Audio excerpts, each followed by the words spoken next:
కీర్తనలో సుమారు 20 వచనాలు ఉన్నాయి. 20 వచనాల సారాంశం ఒకటేనండి.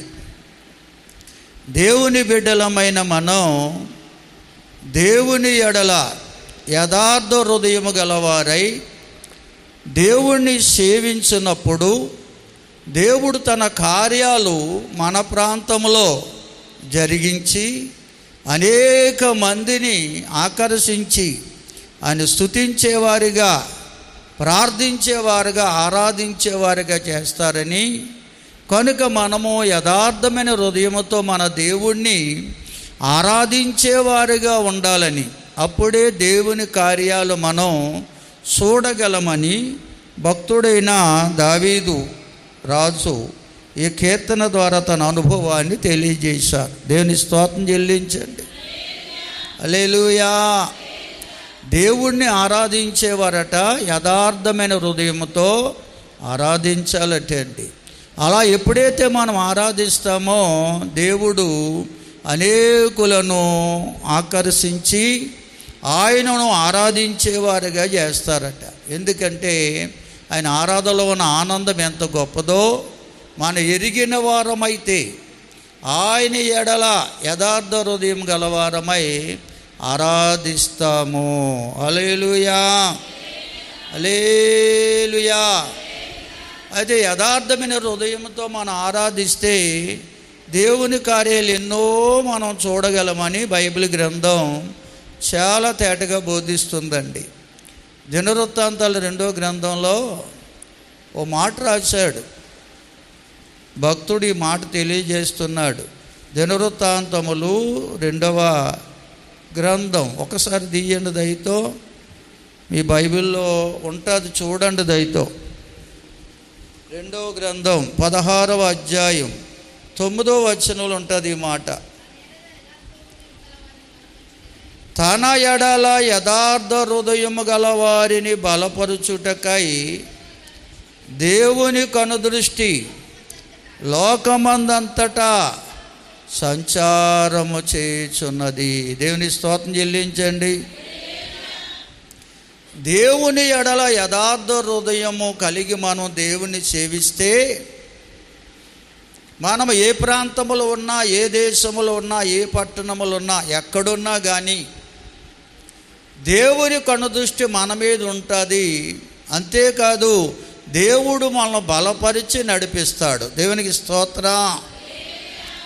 ఎందుకంటే యథార్థ హృదయము గలవారి మీదే ఆయన కనుదృష్టి ఉందండి.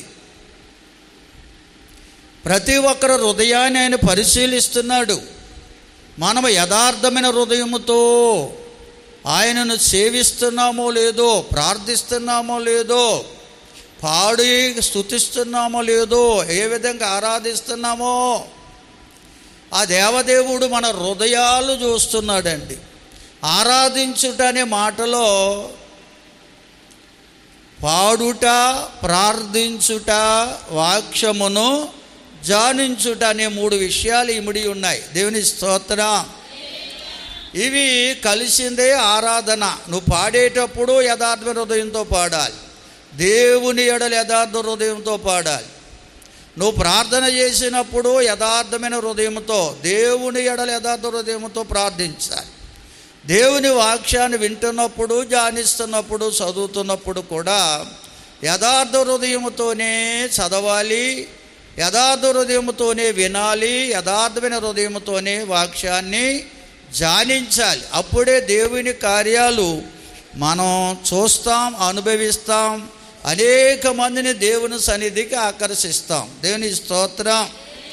కనుక కడవరి దినాల్లో ప్రతి ఒక్క దేవుని బిడ్డ దేవుని ఎడల యథార్థ హృదయము కలిగి దేవుణ్ణి సేవించాలటండి.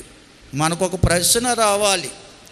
మేము దేవుని సన్నిధికి వస్తున్నాం, పాడుతున్నాం, ప్రార్థిస్తున్నాం, వాక్యాన్ని చదువుతున్నాం, వింటున్నాం, ధ్యానిస్తున్నాం, యథార్థ హృదయమాలు లేకపోవడం ఏంటి అనే ప్రశ్న చాలామందికి వస్తుందండి.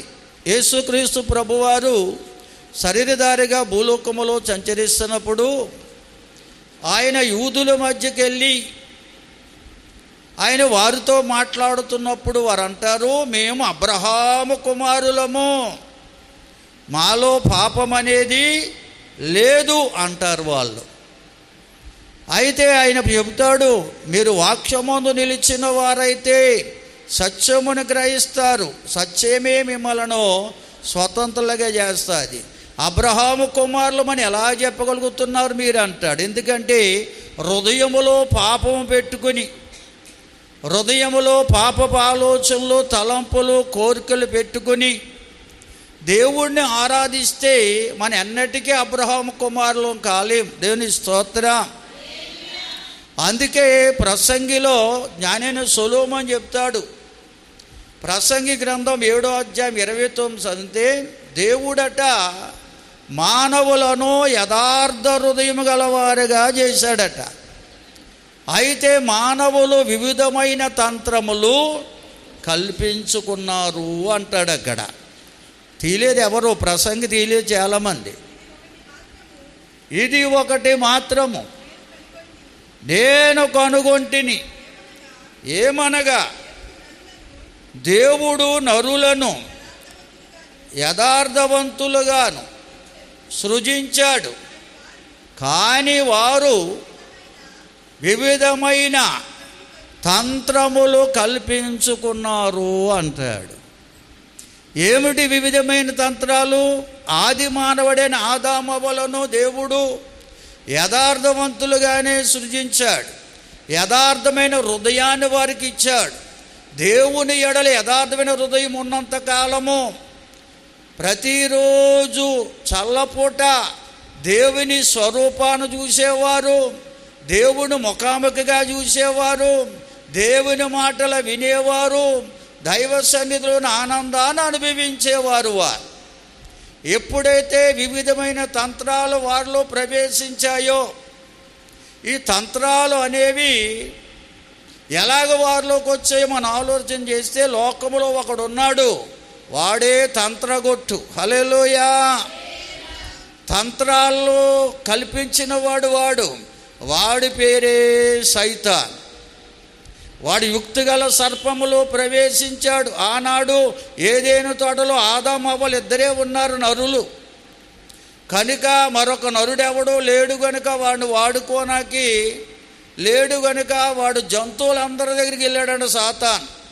ప్రతి జీవరాశిని పలకరించాడట, మీ హృదయములో నాకు చోటిస్తే మిమ్ములని లోకములో దేవతలను చేస్తాను అన్నాడంట వాడు, సాతాన్ అన్నాడంట. అయితే ఏ జీవరాశి కూడా ఆ సైతాను మాటకు లోబడలేదు, వారిలో దానికి చోటు ఇవ్వలేదు. ఒక యుక్తిగల సర్పము మాత్రమే ఇచ్చింది ఆ సైతానుకు చోటు. దేవుని స్తోత్రం.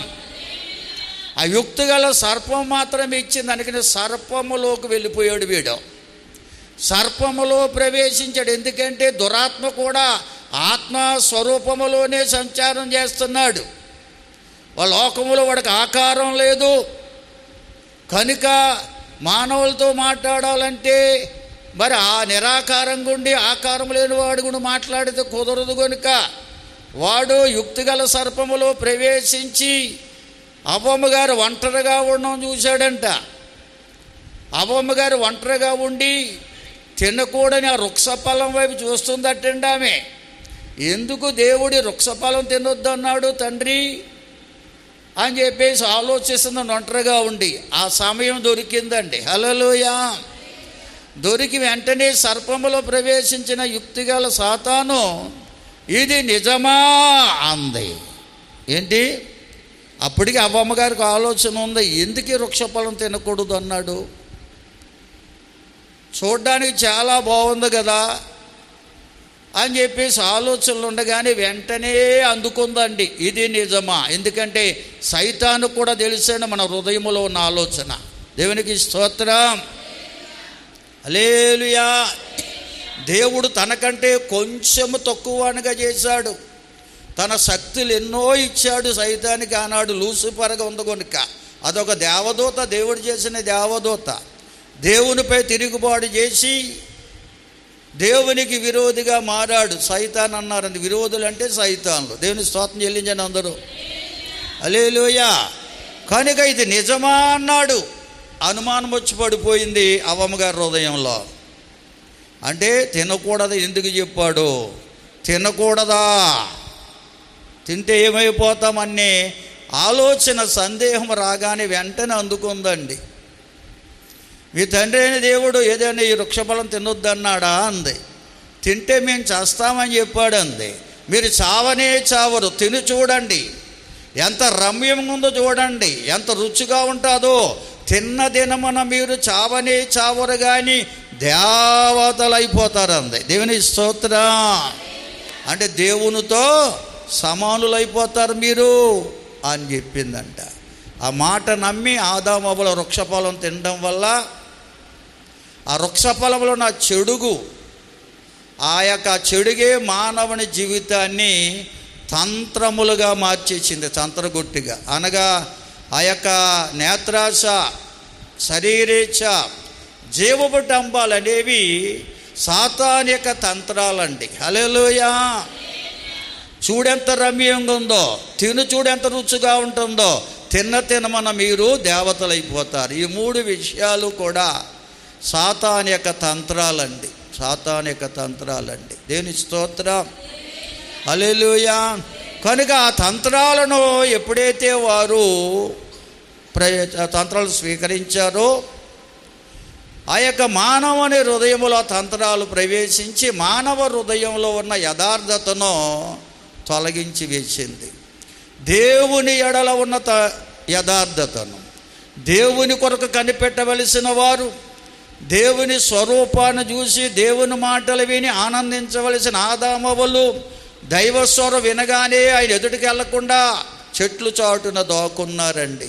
ఆ తంత్రాలు ఎంత భయంకరమైనవో. ఇవే లోకాసులతో నింపబడిన వారు దైవ సన్నిధికి రావడానికి వారికి ఇష్టం ఉండదండి, దేవుని మాటలు వినడానికి ఇష్టం ఉండదు, దేవుని చూడాలని ఆశ ఉండదు. హల్లెలూయా. ఈ లోకాసులు అనేవి మానవుణ్ణి దేవుడికి దూరం చేసిన తంత్రాలండి. మానవ యొక్క యథార్థ హృదయాన్ని పాడు చేసినవి. కనుక అందరి హృదయాలు కూడా చెడిపోయేని రాశాడు బైబిల్ గ్రంథంలో. దేవుని స్తోత్రం చెల్లించండి అందరూ. హల్లెలూయా. ఈ తంత్రాలు మానవ హృదయాన్ని చెరిపేశాయి. దేవుణ్ణి చూడకుండా, దేవుని చూడని ఆశ లేకుండా, దేవుని మాటలు వినాలని ఆశ లేకుండా, దేవుని కార్యాలు చూడాలని మనసు లేకుండా ఈ తంత్రాలు మానవ హృదయాన్ని చెరిపేశాయి. కనుక లోకాసులు ఒకవేళ మీలో ఉంటే దేవుని స్వర వినాలనే మనసు ఉండదు, దేవుని చూడాలని ఆశ ఉండదు, దేవుని కార్యాలు అనుభవించాలనే ఆలోచనే ఉండదు. దేవుని స్తోత్రం. హల్లెలూయా, హల్లెలూయా. అదే విషయాన్ని భక్తుడైన పౌలు గారు అంటాడు. కొరింథీ 2వ పత్రిక 11వ అధ్యాయం 3లో రాస్తాడండి. హల్లెలూయా. ఆనాడు సర్పములో ప్రవేశించిన సైతాను అవ్వ మనసును చెరిపేసింది. అవ్వమ్మ గారి మనసును, అవ్వమ్మ మనసును చెరిపేసిందండి. దేవుని చూడాలనే మనసును, దేవుని మాటలు వినాలి, దైవ సన్నిధిని ఆనందాన్ని అనుభవించాలని మనసును ఆమెలోంచి చెరిపేసింది.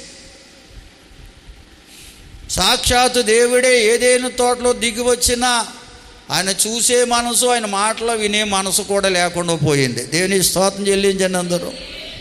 వీళ్ళ చాలామంది ఇదే స్థితిలో ఉన్నారండి. అందుకంటాడు, ఒకవేళ క్రీస్తు ఎడలనున్న సరళత నుండి, పవిత్రత నుండి మీ మనసులను చెరిపి మిమ్మల్ని తొలగిస్తాదేమోనని భయపడుతున్నామంటాడు. ఎందుకంటే దుష్టుడైన సాతాయిన ఉన్న లోకములో ఉన్నాం, వాడింకా తన కార్యాలు జరిగిస్తూనే ఉన్నాడు.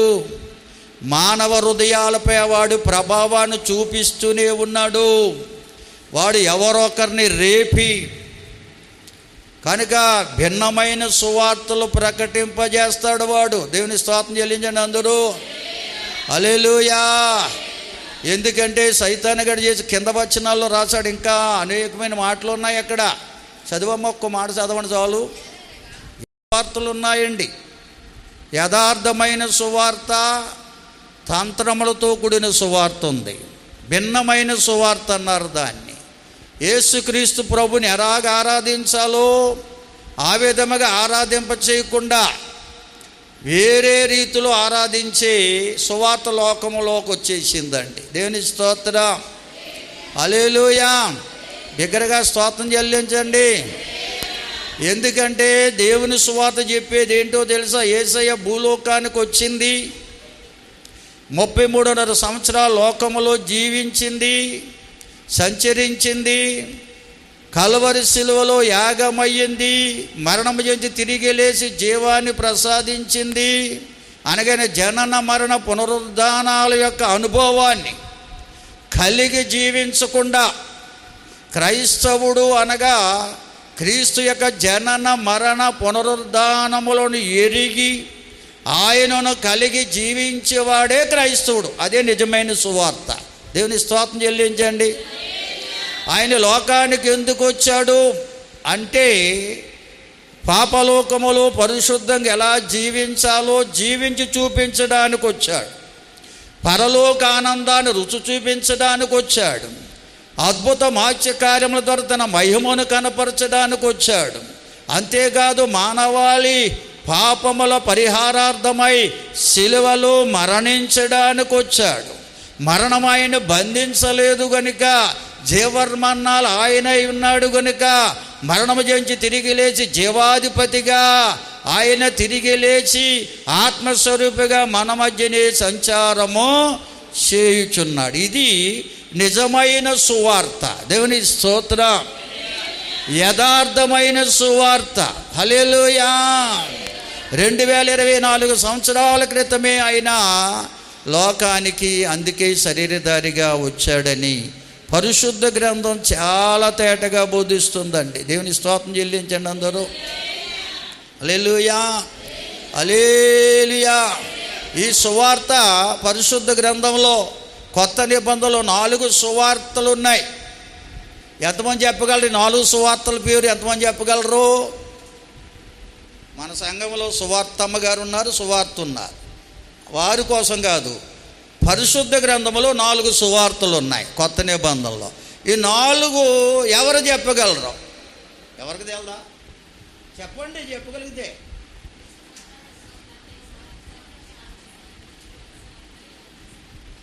అసలు నాకు వినపడలేదు ఒక ముక్క.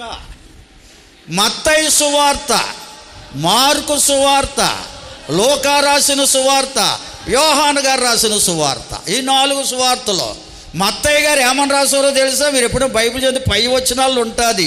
ఆయనట అబ్రహాము కుమారుడగు దావీదు కుమారుడైన యేసుక్రీస్తు అని రాశాడు. యేసుక్రీస్తు ఎవరంటే అండి దావీదు కుమారుడు అని రాశాడు మత్తయ్య గారు. మార్కు గారు రాసిన సువార్త మొదటి వచనంలో చదివితే ఈయన దేవుని కుమారుడైన యేసుక్రీస్తు అని రాశాడు ఆయన. మూడవ వ్యక్తి అయిన లూకా గారు రాసిన సువార్తలు ఏమని రాశాడో తెలుసా? ఈయన మనుష్య కుమారుడిగా భూలోకానికి వచ్చిన యేసుక్రీస్తు అన్నాడు. గాబ్రియేలు దేవదూత అదే లూకా సువార్తలో మరియమ్మతో ఏమన్నాడు తెలుసా? నీ గర్భమున పుట్టుతున్న ఇతను ఎవరో తెలుసా? సర్వోన్నతుడైన దేవుని కుమారుడు అనబడును అన్నాడు. మీ బైబిల్లో ఉందో లేదో మాట. నీ కుమారుడు అనబడతానలేదు, సర్వోన్నతుడైన దేవుని కుమారుడు అనబడును అని గాబ్రియేలు దేవతో చెప్పాడు మరియంతో. దేవుని స్తోత్రం చెల్లించండి. హల్లెలూయా. యోహాను సువార్తకు వచ్చేటప్పుడు యోహాను గారు అంటాడు, ఈయన ఆదియందు వాక్యమైన దేవుడు, వాక్యమే శరీరమును ధరించి భూలోకానికి యేసుక్రీస్తుగా వచ్చాడు అని రాశాడు. 4 రాసిన సువార్త అది. ఇందులో మరియమ్మ కుమారుడు అని ఎవరంటే, అంతేకాదు ప్రియులారా, లూకా రాసిన సువార్త 2వ అధ్యాయము 29 నుంచి 32 వరకు చదవండి. ఎవరు చెప్పారు ఈ మాట? సుమయోన్ అనే ఒక భక్తుడు చెప్పిన మాట అండి ఇది. దేవునాత్మతో నింపబడ్డవాడైన దేవునాత్మ దాంతో చెప్పిందంట, నీవు ఇశ్రాయేలు విమోచకుని చూడకుండా మరణము కావు అని చెప్పిందంట దేవునాత్మ.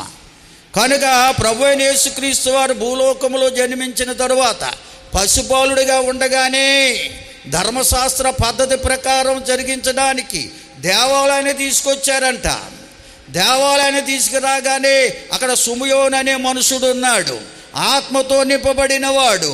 ఆ పసుపాలను ఎత్తుకుని ముద్దు పెట్టుకుని, ఇదిగో నేను కళ్ళారా చూసి నేను వెళ్ళిపోతున్నాను, ఇంకా అయితే నీవెవరో నాకు తెలుసు, అన్యజనులకు వెలుగువు నీవు, నేను నమ్ముకున్న ప్రజలకు మహిమనిచ్చేవాడవు, సమస్త మానవాళికి రక్షణ ఇచ్చేవాడు అని 3 విషయాలు చెప్పాడు అక్కడ ఆయన. దేవుని స్తోత్రం చెల్లించండి అందరూ. ఇదండి నిజమైన సువార్త అంటే. ఎందుకంటే ఆయన యేసు ఎవరో తెలుసా? అన్యజనులకు వెలుగు. అన్యజనులు అంటే బైబిల్ చెప్పిన నిర్వచనం ఏమిటంటే లోకములో పాపములో నివసిస్తున్నవారు, అనగా దురాలోచనలు, దుష్టతలంపులు, దుష్ట కోరికలతో అనే పాపపు చీకటిలో నివసిస్తున్న వారిని ఆ పాపపు చీకటి నుంచి వెలిగించే, విడిపించే నిజమైన వెలుగు అంటే యేసయ్య. స్తోత్రం చెల్లించండి అందరూ. అందుకే ఆయన అన్నాడు, నేను లోకమునకు నిజమైన వెలుగును, నన్ను వెంబడించువాడు చీకటిలో నడువక నిత్య జీవపు వెలుగును పొందుకుంటాడని చెప్పాడు. దేవుని స్తోత్రం చెల్లించండి అందరూ.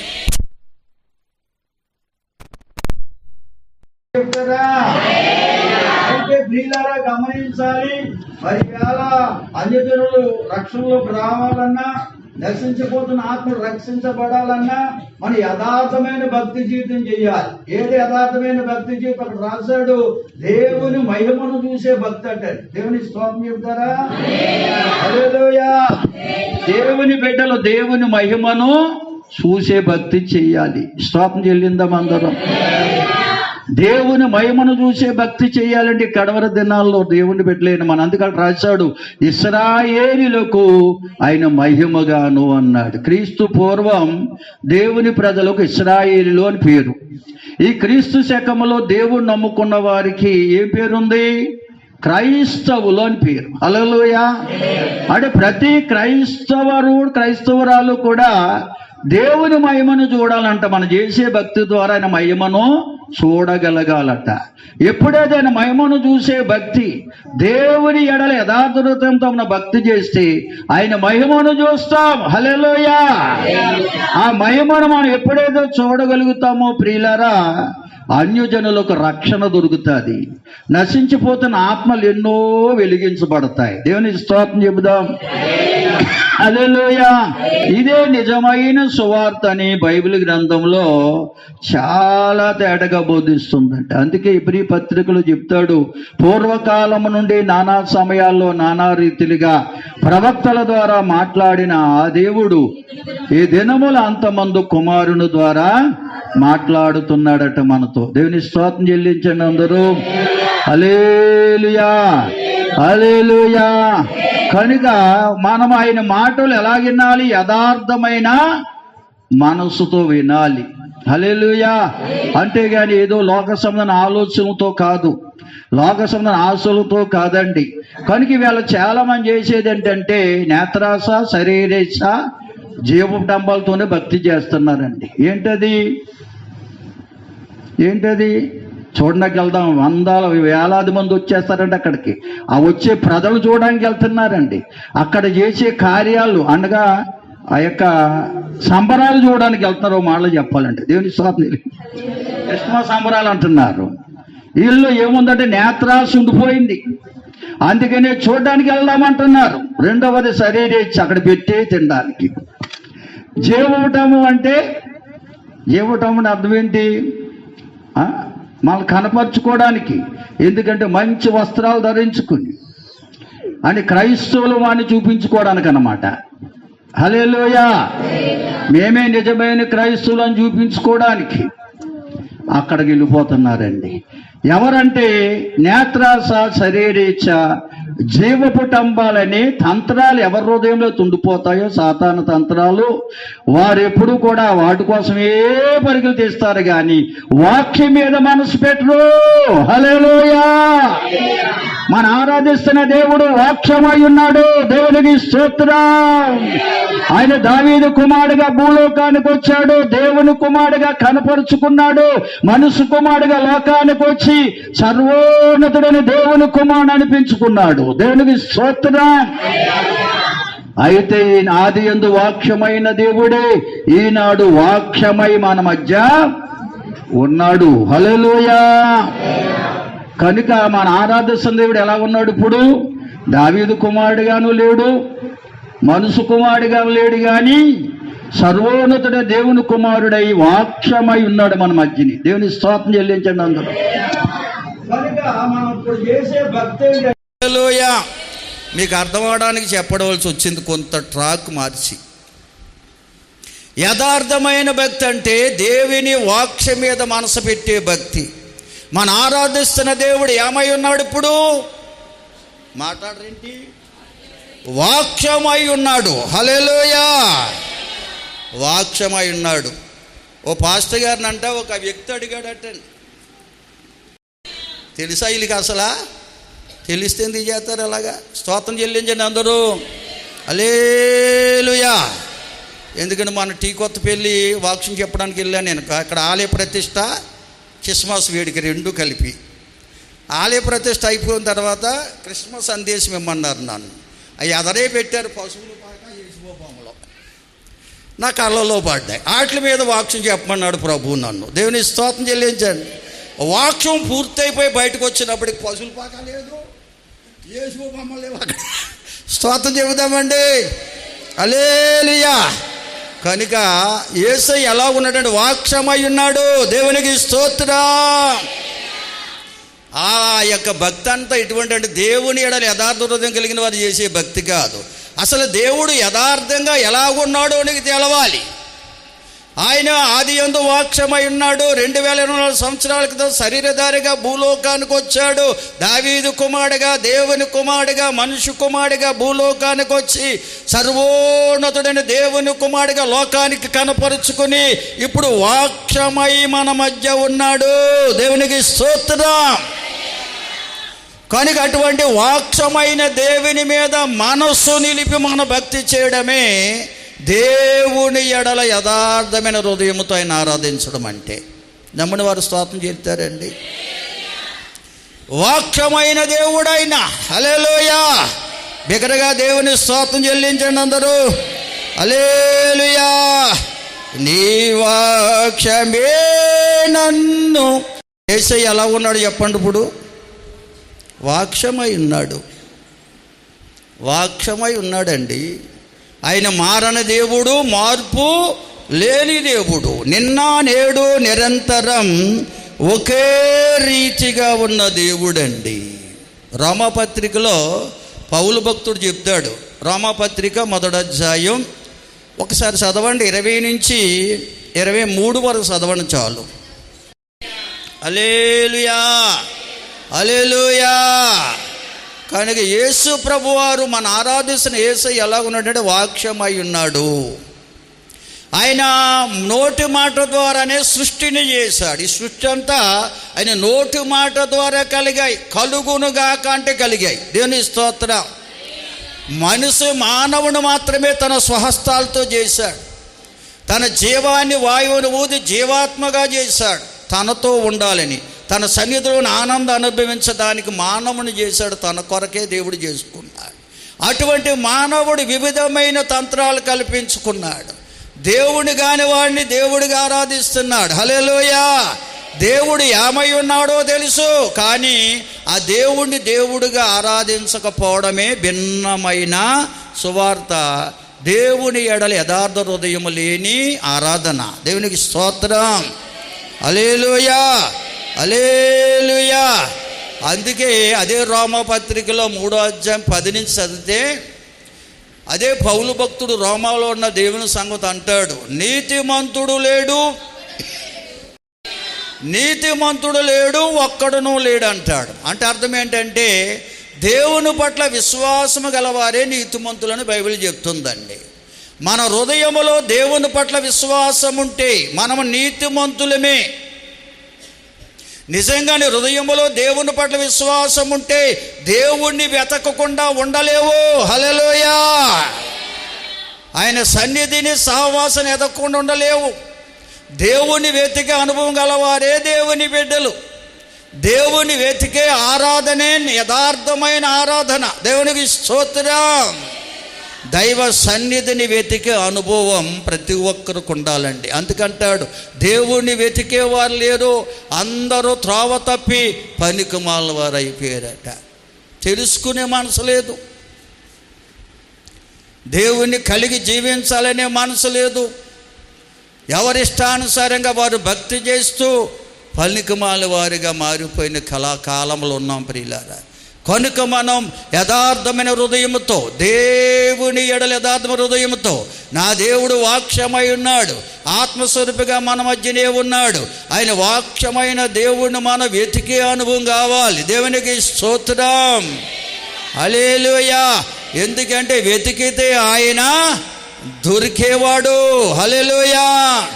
ఆయన నీకు దొరికితే ఆయన సన్నిధిలో ఉన్న సంపూర్ణ సంతోషాన్ని అనుభవిస్తాం, ఆయన కుడి చేతిలో ఉన్న నిత్య సుఖశాంతులు అనుభవిస్తాం. ఆయన వద్ద గుప్తమై ఉన్న బుద్ధి, జ్ఞానము, సర్వ సంపదలు నీ వశమైపోతాయి. దేవునికి స్తోత్రం. అటువంటి యేసును మనం కలిగి జీవించిన వాడే నిజమైన క్రైస్తవుడు అంటే. అందుకని ప్రతిరోజు మనం ఆయన వెతకాలి. అందుకని వేకువనే నేను వెతుకుతున్నాను అంటాడు. దేవుని స్తోత్రం. 63వ కీర్తన 1వ వచనం ఉంటా, చదవండి. ఏమంటాడు అక్కడ? దేవా, నువ్వు నాతో లేకపోతే లోకములో నేనేమీ చేయలేను. నా ప్రయాణాల్లో, పనిపాటల్లో, చదువులో, ప్రతి విషయములో, ప్రతి పనిలో నీవు ఉండాలి. నీ సహాయం నాకు కావాలి. నీ సహాయం లేకుండా నేనేమీయో చెయ్యలేనని ఆయన సన్నిధిని వెతికే అనుభవం కావాలండి. దేవుని స్తోత్రం. అందుకంటాడు, అడుగుడి మీకు ఇయ్యబడును, వెతుకుడి మీకు దొరుకును, తట్టుడి మీకు తీయబడును. అడుగు ప్రతి వారికి అనుగ్రహించబడుతుందట, వెతుకు ప్రతి వారికి ఆయన దొరుకుతాడట, తట్టు ప్రతి వారికి ఆయన దారి తెరుస్తాడటండి. యెషయా గ్రంథంలో అంటాడు, యెహోవా దొరుకు కాలమందు మీరు ఆయన్ని వెతకండి, ఆయన సమీపముగా ఉండగా ఆయనను వేడుకోండి. దేవుని స్తోత్రం. అందుకని ప్రార్థనకు ముందు మనం చేసి ఒక పని ఉంటుంది. ఆ పని అంటే మీరు చెప్తారా? దాన్నే వెతకడం అంటారు. ప్రార్థన చేసే ముందు ఒక పని ఉంటుందండి. ఆ పని అంటే మీరు చెప్తే 100 రూపాయలు ఇస్తాను మీకు. 100 రూపాయలు అంటే నీచంగా ఉన్నాయో మీకు, నాకు చాలా కళ్ళకద్దుకుంటాను. 100 పైసలు దొరికినాను, రూపాయి దొరికితే చాలు కళ్ళకద్దుకుంటాను నేను. చెప్పండి ఆ మాట. వెతుకుట అనే మాటకు అసలైన అర్థం ఉంది అక్కడ. ప్రార్థన చేసే ముందు మరొక పని చేస్తాం. అయ్యో, మీరు ఎవరు ప్రార్థన చేసుకోరో నాకు అర్థం కాదు. ఎంతమంది ప్రార్థన చేసుకుంటున్నారు? రోజు చేతులు ఎత్తండి. ఉదయం చేసుకున్నారు, రాత్రి నాకు వద్దు. కానీ ఎంతమంది చాలామంది చేతులు ఎత్తలేదండి, ప్రార్థన చేసుకోరేమో వీళ్ళు. అయ్యయ్యో, చేతులు ఎత్తనాకు సిగ్గుపడతారే. ఇలా కాదు, దేవతలేగా ఇలా ఎత్తాలా, చేయి పైకి ఎత్తాలా. నేను ఎత్తమన్నది కాదు, నిజంగా ఎత్తండి. స్తోత్రం చెల్లించండి అందరూ. ప్రార్థన చేసే ముందు దేవుణ్ణి వెతికి ప్రార్థన చేస్తాం. అందుకది అంటాడు అక్కడ, హల్లెలూయా. యెహోవా దొరుకు కాలమందు ఆయనని వెతుకుడి, ఆయన సమీపముగా ఉండగా ఆయనకు మీరు వేడుకోండి అంటాడు. దేవుని స్తోత్రం చెల్లించండి అందరూ. వెతకడం అనగా ప్రార్థించే ముందు స్తుతి స్తోత్రాలు చెప్పాలి. దాన్ని జోపము అంటారు. ఏంటంటే అది ప్రార్థనకు ముందు జోపం వేయాలి. ఆ సాంబ్రాన్ని జోపం వేస్తారు కదా. లోకంలో చాలామంది హైందవ సహోదరులు సాంబ్రాన్ని జోపం వేసి అప్పుడు గంట కొడతాడు. ఆయన గంట కొడతాడు పూజేదిగా. స్తోత్రం చెల్లించండి. సాంబ్రాన్ని కాదు వేసేది, స్తుతి స్తోత్రాలు చెప్పాలి. కొంత సమయం స్తుతి స్తోత్రాలు చెప్పి చెప్పగా ఆ స్తుతి స్తోత్రాలపైన ఆసీనుడు అవుతాడంట. ఆయన అక్కడికి వచ్చేస్తాడు. నువ్వు స్తుతి స్తోత్రాలు చెప్పగా నీ దగ్గరకు వచ్చేస్తాడు ఆయన. హల్లెలూయా. ఎందుకంటే ఆయన సింహాసనం ఏంటంటే స్తుతి సింహాసనాసీనుడు ఆయన. నమ్మకం స్తోత్రం చెల్లించండి. ప్రార్థనకు ముందు మన స్తుతి స్తోత్రాలు చెప్పగానే మన మధ్యకు వచ్చేస్తాడండి. మన మధ్యకు రాగానే మనం మొరపెడతాం, జరుగుతాం, ప్రార్థన చేస్తాం, అడుగుతాం, ఏం కావాలో ఆయన సహాయాన్ని కోరుకుంటాం. దేవుని స్తోత్రం. హల్లెలూయా, హల్లెలూయా. అదే దేవుణ్ణి వెతకడం అంటే ప్రియులారా. పరిశుద్ధ గ్రంథంలో అనేకమైన విషయాలు ఉన్నాయి. అయితే నేను క్లుప్తంగా త్వరగా ముగించేస్తున్నాను. చదవండి దయతో. మార్కు రాసిన సువార్త 7వ అధ్యాయం 6 నుంచి చదవండి త్వరగా. పెదవులతో చేసే భక్తి ఉందంటండి, హృదయముతో చేసే భక్తి ఉంది. హృదయముతో చేసే భక్తినే దేవుడు అంగీకరిస్తాడు. పెదవులతో చేసే భక్తిగా చాలామంది పెదవితో ఎంత ప్రేమ కనపరుస్తారో, హృదయములో మన పట్ల ద్వేషము, పగ, ప్రతీకారం. పైకి మాత్రం అమ్మో ఎంత ప్రేమతో పలకరిస్తారు, అది పెదవుల భక్తి అంటే. దేవుడి పట్ల విశ్వాసం హృదయంలో ఉండదు, కానీ పైకి పెదాలతో భక్తి చేసేవారు చాలామంది ఉంటారు. దేవుడు చూసేది హృదయాన్ని. హల్లెలూయా. బైబిల్ గ్రంథంలో ఎంతోమంది ఉన్నారు. సమరీ స్త్రీని చూడండి, నిజానికి ఆమె పాపభూయిష్టమైన జీవితమే జీవిస్తుంది, కానీ ఆమె హృదయములో దేవుని మీద ఆశ ఉంది. హల్లెలూయా. ఆమె హృదయమట దేవుణ్ణి వెతుకుతుందంట, కానీ ఆమె మనసంతా కూడా పాపభూయిష్టంగానే ఉంది. శరీర సంబంధమైన మనసంతా పాపభూయిష్టంగానే ఉంది. దేవునికి స్తోత్రం. ఆమె మనసులో నా బ్రతుకును మార్చేవాడు దేవుడే, లోకంలో ఎవరో కాదనే మనసు ఉందంట. అందుకే సమరీ స్త్రీని యేసయ్య దర్శించాడు. ఆమెతో చెప్తున్నాడు, అమ్మా ఒక కాలము వచ్చుచున్నది, ఇదిగో ఆ కొండల మీద కానీ యెరూషలేము కానీ ఆయన ఆరాధించే కాలం కాదది. దేవుడు ఆత్మ గనుక యథార్థముగా ఆరాధించేవారు ఆత్మతోనూ సత్యముతోనూ ఆరాధించే కాలం. దేవునికి స్తోత్రం.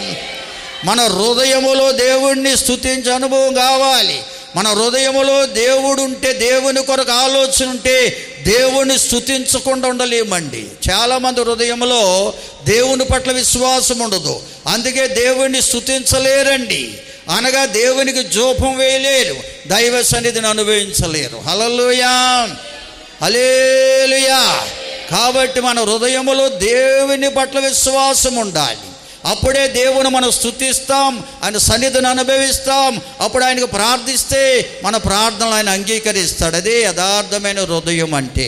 అదే ప్రభువారు సమరీ స్త్రీతో చెప్పిన మాటలు అవి. దేవునికి స్తోత్రం చెబుదామండి. ఆమె అంటుంది, అయ్యా ఇటువంటి భక్తి మాకు నేర్పించడానికి మెస్సయ్య వస్తారు నాకు తెలిసింది. ఎందుకంటే ఒకప్పుడు ఆమె ఇశ్రాయేలు గోత్రానికి చెందినటువంటి స్త్రీ ఆమె. హల్లెలూయా. దేవుని బిడ్డే కానీ, దేవుడు ఏర్పరచుకునే బిడ్డే కానీ దేవునికి ఇష్టురాలిగా జీవించలేదు.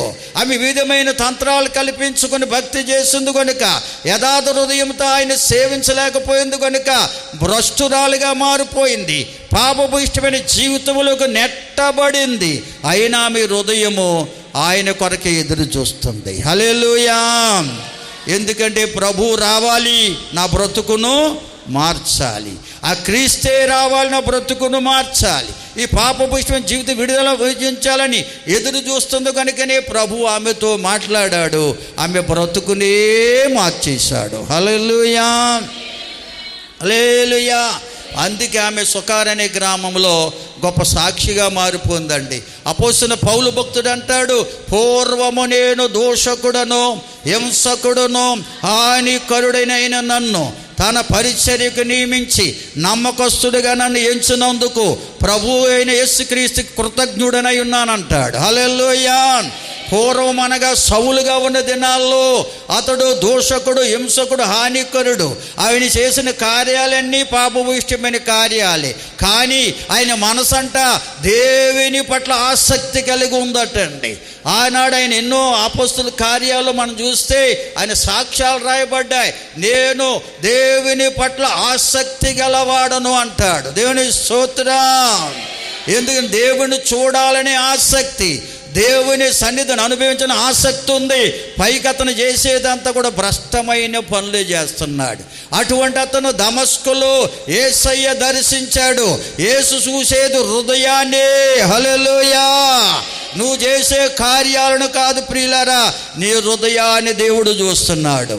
దేవుని ఎడల యథార్థ హృదయం అనగా దేవుణ్ణి చూడాలని, దైవ స్వర వినాలని, దేవుని కార్యాలు నా ద్వారా ఈ ప్రాంతములో వెల్లడి కావాలి, అనేక మంది దేవుని సన్నిధి తరలి రావాలనే మనసే దేవుని ఎడల యథార్థ హృదయం. అటువంటి హృదయం ఆమె కొంద కనుకని యేసయ్య దర్శించాడు, ఆమె బ్రతుకునే మార్చివేశాడు.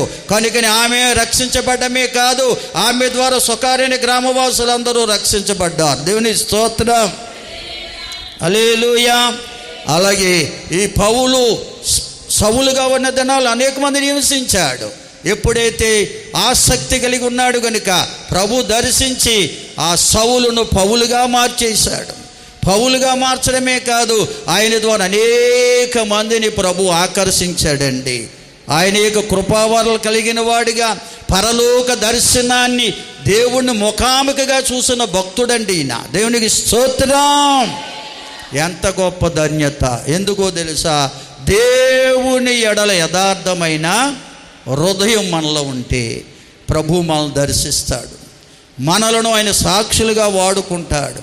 అనేక మందిని ఆయన సన్నిధికి ఆకర్షించే సాధనాలుగా, సాక్షులుగా దేవుడు మనల్ని ఏర్పాటు చేసుకుంటాడు. దేవునికి స్తోత్రం. అయితే మనం దేవుని ఎడల యథార్థ హృదయం కలిగిన వారమై ఉండాలి. యథార్థ హృదయం కలిగిన వారమై ఉండాలి. అందుకని హెబ్రీ పత్రిక చివరిగా 10వ అధ్యాయం 15 నుంచి కొన్ని మాటలు చదువుదాం. మన హృదయాన్ని మార్చేది, హృదయములో తలంపులను, కోరికలను తీసివేసి యథార్థమైన హృదయంగా చేసేది. అందుకంటాడు దేవుని వాక్యం 2 అంచుల బలమైన ఖడ్గం అంట. వాడైన ఖడ్గలన్నిటిలో వాడైనదంట. అది మన హృదయాల్లో దూరుచు కండరాల మూలుగులను విభజించి శోధించమంటుకు దూరి మన హృదయాన్ని యథార్థమైన హృదయముగా మార్చేస్తుందట. హల్లెలూయా. కాబట్టి మనం దేవుని వాక్యం మీద మనసు పెట్టాలి. ఆ వాక్యమైన దేవుడి మీద మనసు పెడితే మన యథార్థమైన హృదయం గల వారిగా మారిపోతాం. యథార్థమైన హృదయంతో దేవుని సన్నిధికి వస్తాం. దేవుని ఎడల యథార్థ హృదయంతో దేవుని సన్నిధికి వస్తాం. దేవుని కార్యాలు చూస్తాం. అనేక మందిని దైవ సన్నిధికి మనం ఆకర్షిస్తాం. అందుకంటాడు, కొందరు మానుకొనున్నట్లుగా. చదవమ్మ మాట, అదే అధ్యాయములు అక్కడ ఉంటారు. కొందరు దేవుని ఎడల యథార్థత గలవారు దైవ సన్నిధికి మానరండి. ఎప్పుడు సంఘముగా, సమాజంగా చేరి దేవుని ఆరాధిందామా, ఎప్పుడు దేవుని వాక్యాన్ని విందామా అని వారు ఆశ కలిగి ఉంటారంట. అంతేకాదు, ఎవరన్నా దేవుని మందిరానికి మానేస్తుంటే వారిని హెచ్చరిస్తారట, పురుగొల్పుతారట. దేవుని మందిరాన్ని నడిపి నాకెందుకులే అనుకోరండి. ఇవాళ చాలామంది మందిరాలు విడిచిపెడుతున్నాడు. కారణం, వారు వివిధమైన తంత్రాలు వారిలో ఉండిపోయాయండి. దేవుని ఎడల యథార్థ హృదయం లేదండి. దేవుని ఎడల యథార్థ హృదయం ఉంటే దైవ సన్నిధి సావాసాన్ని విడిచిపెట్టాం. ఎందుకంటే సన్నిధిలో సంపూర్ణ సంతోషం ఉంది. ఆయన కుడి చేతులు నిత్య సుఖశాంతులు ఉన్నాయి. ఆయన వద్ద బుద్ధి, జ్ఞానము, సర్వ సంపదలు గుప్తమై ఉన్నాయి. అవి పొందుకోవడానికి మనం మనసు పెడతాం.